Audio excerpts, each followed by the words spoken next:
everyone, it's Sevi. Kamisato Ayaka is about to have her first rerun banner, giving another chance for new and old players to pull this highly sought-after cryo waifu. To help you keep her socks dry, I made this updated build guide which will cover Ayaka's kit, gameplay, constellations, team comps, best weapons, and artifact builds. Let's begin!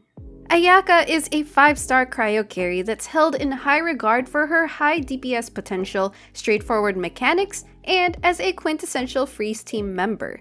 Every part of her kit outputs cryo damage, and while some players prefer playing Ayaka for her normal and charged attack sequences, Ayaka undeniably stores a lot of damage in her burst and performs amazingly as a burst DPS. Let's first examine how her kit works.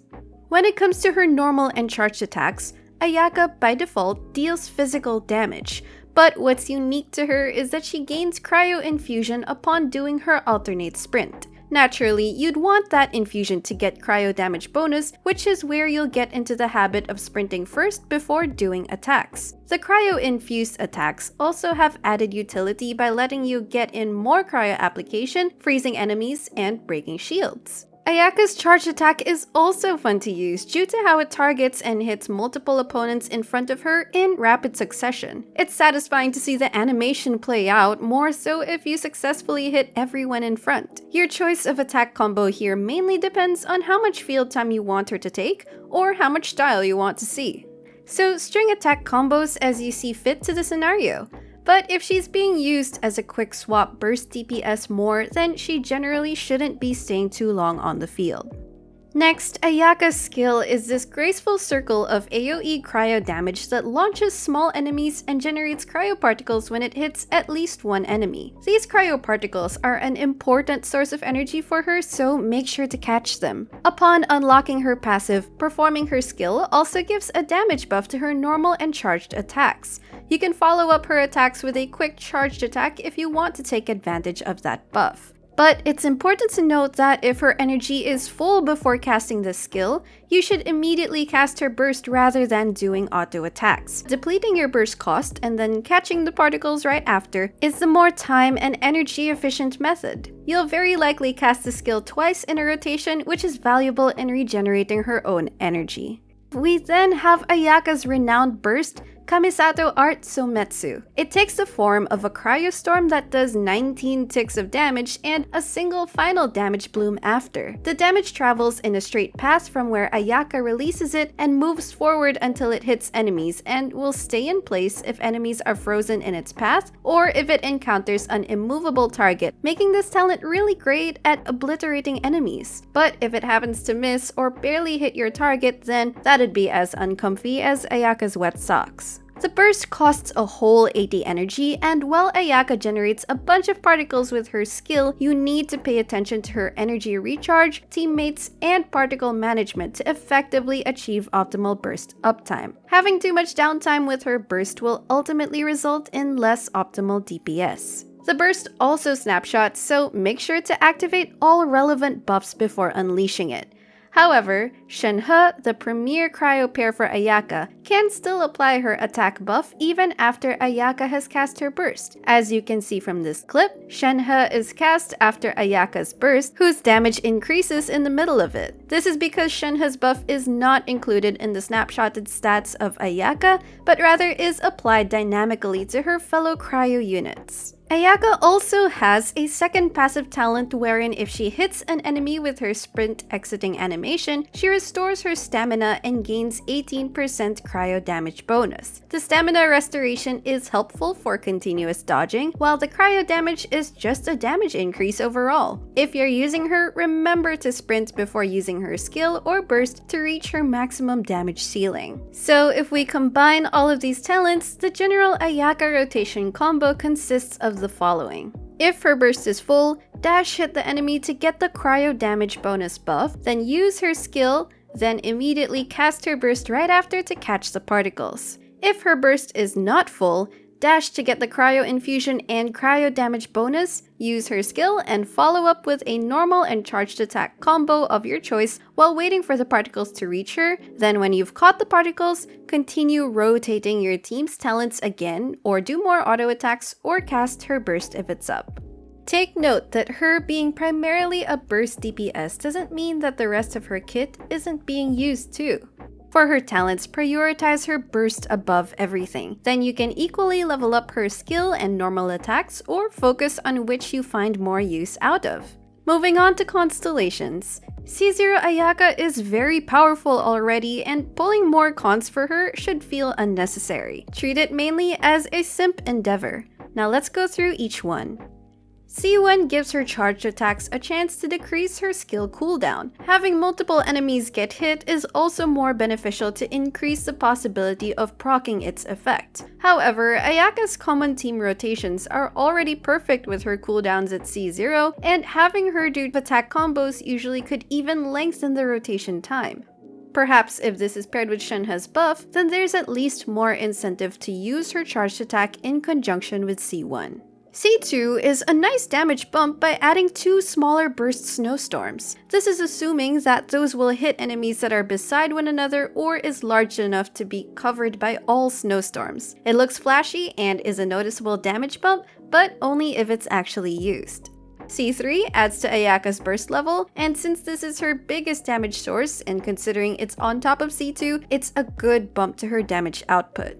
C4 is her craziest constellation as it gives her burst a defense shred, which is rare in this game. Even better is that your entire team will be able to take advantage of it. It will also linger for 6 seconds after the last tick of her burst. This should show a noticeable damage spike if you manage to get it.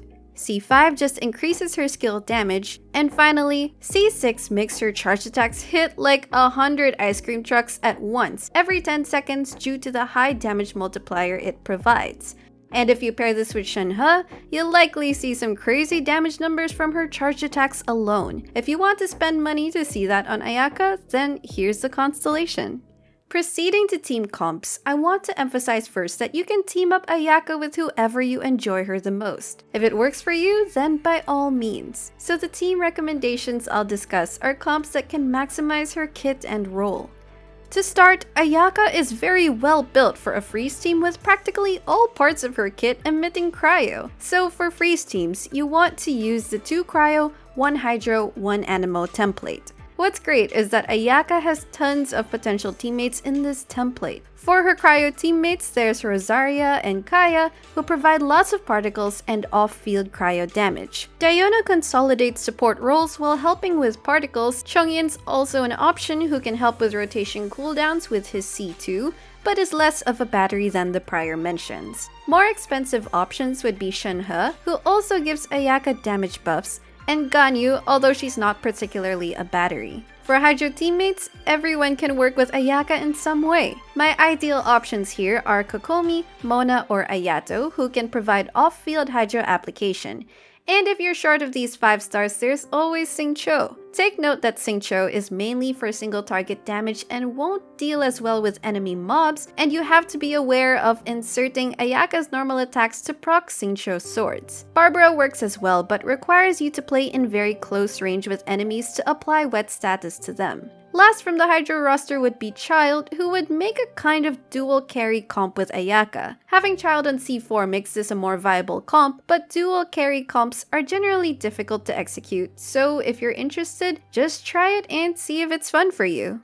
For Anemo teammates, great choices are Kazuha for his elemental damage buff, Venti for his energy refund, and Sucrose who can hold Thrilling Tales to buff Ayaka, all of which are also helpful for elemental infusion and crowd control. But most other Anemo choices will still serve well. Jean and Sayu consolidate the role of Resistance Shredder and Healer in one, albeit with less crowd control utility, and there's always Anemo Traveler if you have no one else.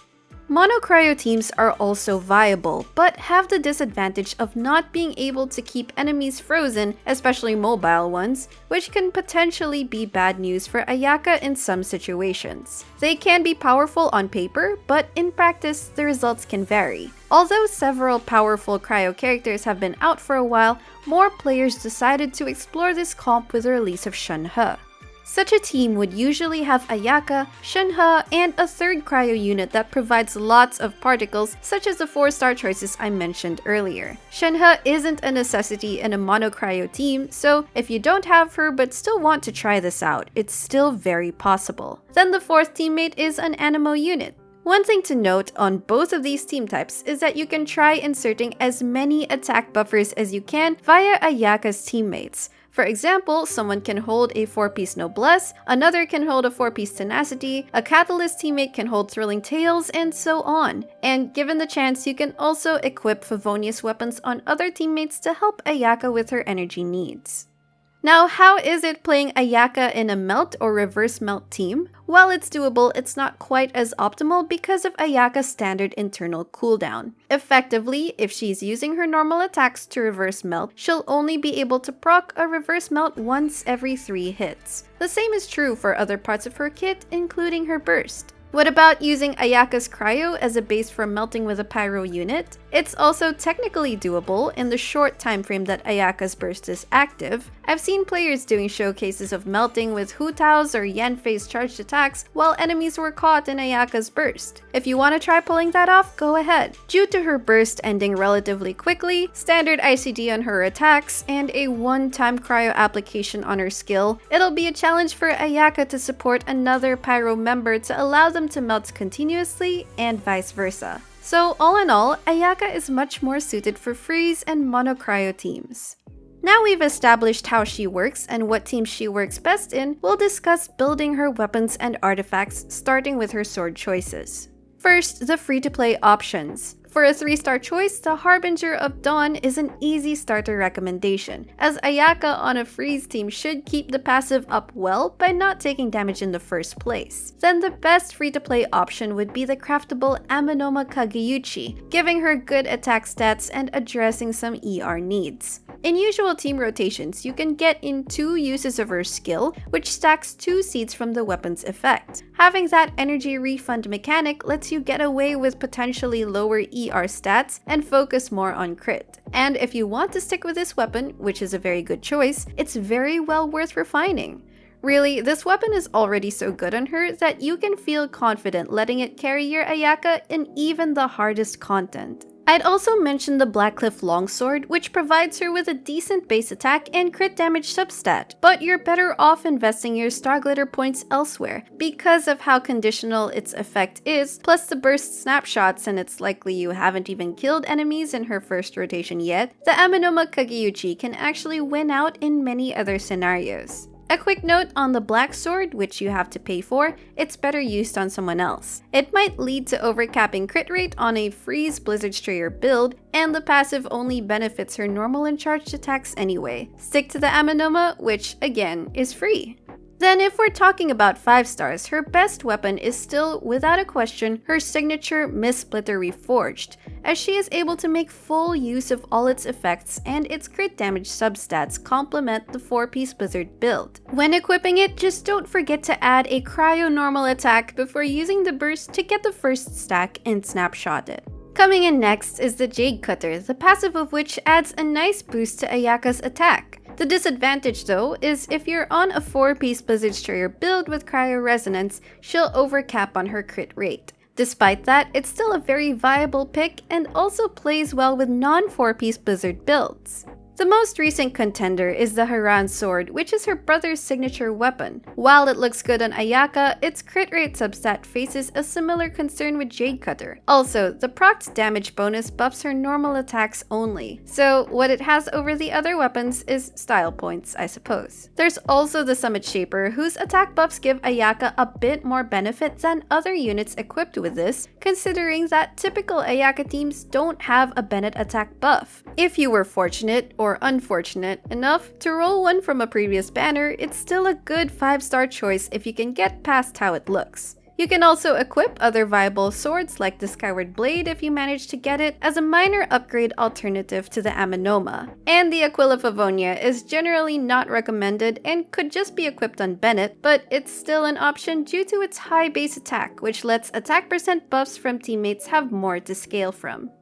Finally, let's discuss her artifact sets and stats. For lower AR players, go for 2-piece attack artifacts like Braveheart and Resolution of Sojourner, 2-piece ER sets like Exile and Scholar, or the 2-piece Berserker set for crit rate. But when it comes to a high AR full set, the best for Ayaka is hands down the 4-piece Blizzard Strayer. The 4-piece set bonus gives an additional 40% crit rate against frozen enemies, and considering that Ayaka performs excellently in a freeze team, the artifact conditions are easy to fulfill. With that bonus 40% crit rate and the 15% crit rate from Cryo Resonance, assuming a regular freeze comp template, you can settle for a base 30% crit rate for your Ayaka, whether from her weapon or artifact stats. All that external crit rate allows Ayaka to stack a ton of crit damage and get those juicy numbers while still maintaining a good amount of consistency. You may consider other potential full sets like Emblem or Shimenawa. However, it's a fact that the Blizzard Strayer lets you stack so much crit on her, which benefits her entire kit, unlike the Emblem, which is just for her burst, and Shimenawa, which is just for her auto attacks. Since Ayaka neither needs a whopping amount of energy recharge, nor does she want energy taken away, the stackable crit of Blizzard Strayer far outweighs whatever benefits you get from those alternatives. But if you can't farm a full set, then you can simply go for 2-piece combos of Blizzard Strayer, Attack, Noblesse, or Emblem with the best substats possible. While it won't reach full potential, it's still certainly enough to make her feel powerful. For artifact main stats, you can aim for the regular attack percent, cryo damage goblet, and crit circlet. Hopefully crit damage if you get enough crit rate from substats. However, there are circumstances in which, when min-maxing, an attack goblet or circlet could benefit Ayaka more. When would an attack goblet be more beneficial than a cryo goblet?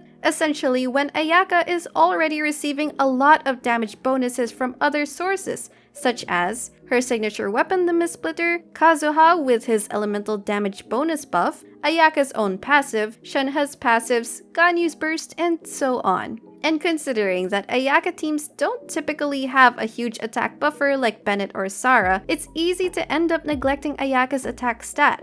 Even if your team has a 4-piece Noblesse holder, a Thrilling Tales, and other smaller attack buffers, in terms of min-maxing there will still be cases where attack main stats are more beneficial for Ayaka. In the same vein, if you're already getting a lot of crit damage from your artifact substats and barely have any attack percent substats, consider giving Ayaka an attack circlet with crit substats instead. While 300% crit damage looks impressive on her stat page, make sure you're not ignoring her attack stat too much. If you're really concerned about these things though, Genshin damage calculators or optimizers can help you min-max your own Ayaka's damage. Then for artifact substats, you're mostly aiming for attack, both crit rate and damage, and energy recharge. Don't ignore crit rate as you'll still need a good base crit rate. Around 30% is decent enough, and 45% is the limit, as a freeze team and Blizzard Strayer will provide 55% crit rate. Freeze teams can also get quite energy hungry even with a cryo battery on board, so aiming for 140% ER on Ayaka will suffice in most cases. That ER stat can go down if Ayaka is using Aminoma or you have a Favonius holder on the team. Adjust it according to your personal experience.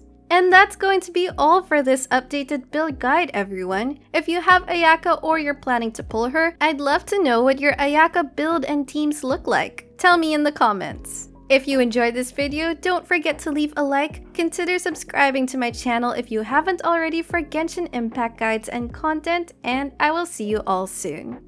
Take care! A blade embraces its duty, as a jeweler cherishes their gems.